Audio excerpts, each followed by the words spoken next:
Dragi moji, dobar dan. Ja sam Paula, a u današnjem videu razgovaram s mladim Hrvatima koji su se iz Hrvatske preselili u inozemstvo. U razgovoru ćemo vam otkriti zašto su se preselili u inozemstvo, koje su sličnosti, a koje razlike između života u domovini i inozemstvu, kako najčešće reagiraju ljudi kada im kažu da su iz Hrvatske, što im hrvatsko najviše nedostaje dok žive vani, te planiraju li se možda jednoga dana vratiti u Hrvatsku.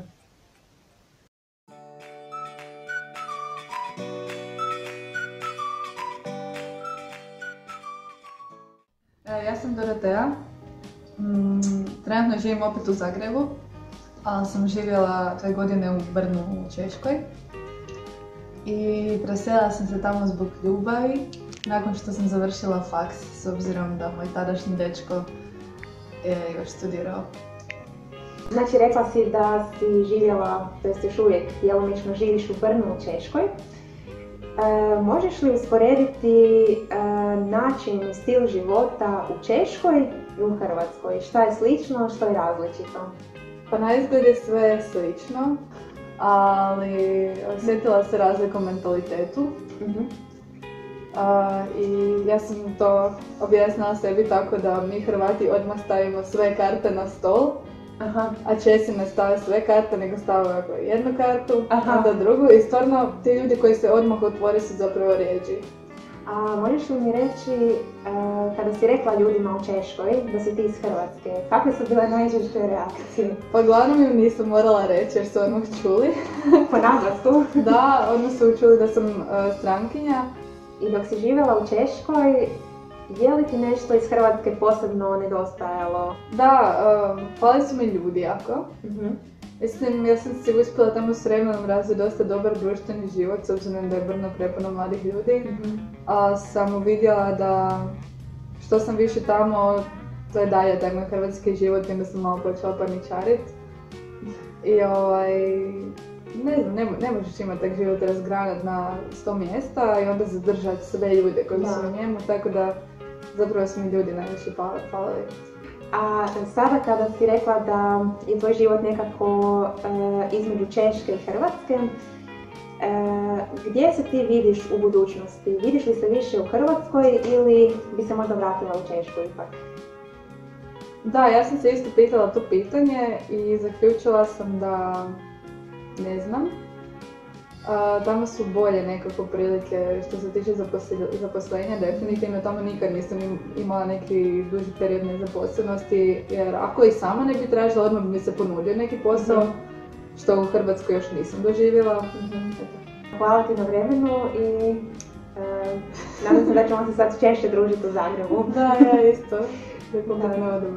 Da, dok opet ne odemo u bijeli svijet.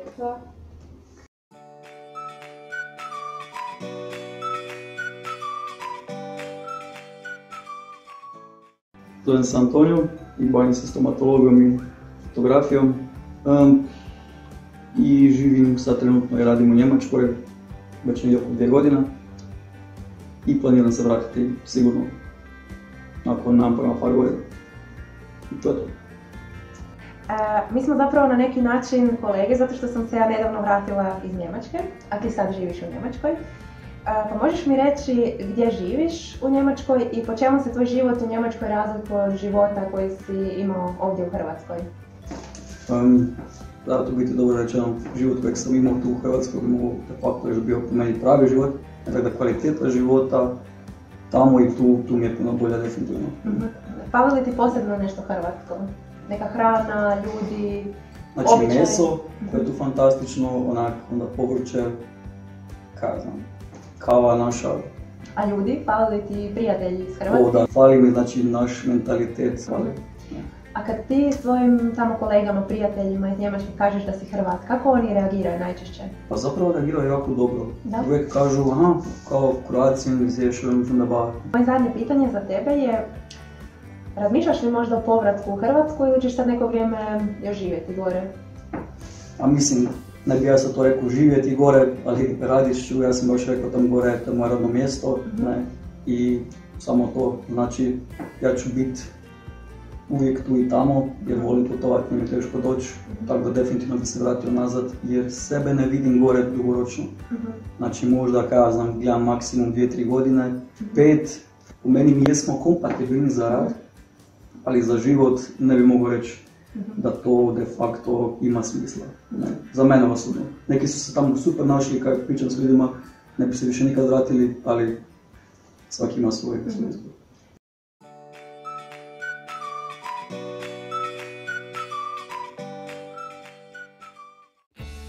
Moje ime je Andreja Buzov. Rođena sam u Vukovaru, odrasla sam djelomično u Njemačkoj, djelomično u Zagrebu, tako da Zagreb smatram svojim domom.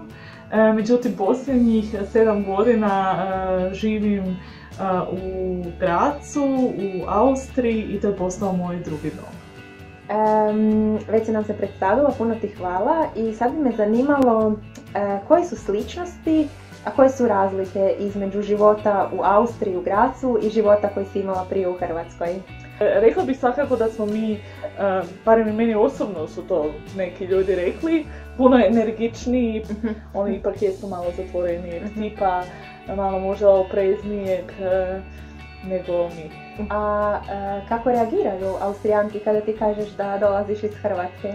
Bilo je pozitivno uvijek, kao da, Zagreb, Hrvatska, more, predivna obala, godišnji, svakako vežu Hrvatsku sa ljetom, morem i suncem i plažama. Znači pozitivne emocije pozitivne, uistinu nisam imala negativnih iskustava. A jesi li već razmišljala o tome da se možda vratiš u Hrvatsku ili bi sad neko vrijeme još živjela u Grazu? Pa razmišljala jesam naravno i to nije isključeno, trenutno je Graz moj dom i u ovom trenutku budućnost vidim definitivno u Grazu, ali nije isključeno, nikada ne reci nikad. Moje zadnje pitanje za tebe je, nedostaje li ti nešto hrvatsko dok živiš vani? Pa iskreno, iako ja jesam dugi niz godina sad u Grazu, s obzirom na tu geografsku poziciju Graza koji je oko 180 km udaljen od Zagreba, ja nikada ni nisam otišla iz Zagreba. Mislim da je Graz, Štajerska, jako privlačna Hrvatima, pogotovo iz ovog sjevernog dijela kontinentalnog.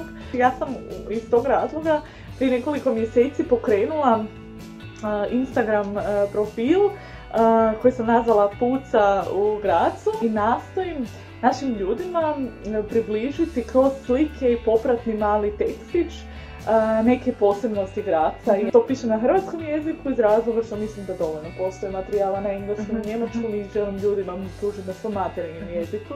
Da, super, puno ti hvala, ja ću te pratiti dalje na Facebook profilu. I još ti jednom puno hvala što si u ovo kratko vrijeme što si došla u Hrvatsku na blagdane, pronašla vremena i da dođeš i do mene i da malo porazgovaramo o životu naših ljudi vani. Vrlo rado, još jednom hvala Paula na pozivu, želim tebi puno uspjeha s tvojim projektom i pozdravljam sve ljude koji uče hrvatski jezik i želim im puno zadovoljstva, uspjeha i uživajte u našoj gastronomiji, kulturi, moru, suncu. Gramatici. I gramatici, naravno, bez gramatike ništa. Ništa. Da, bok. Bok, bok.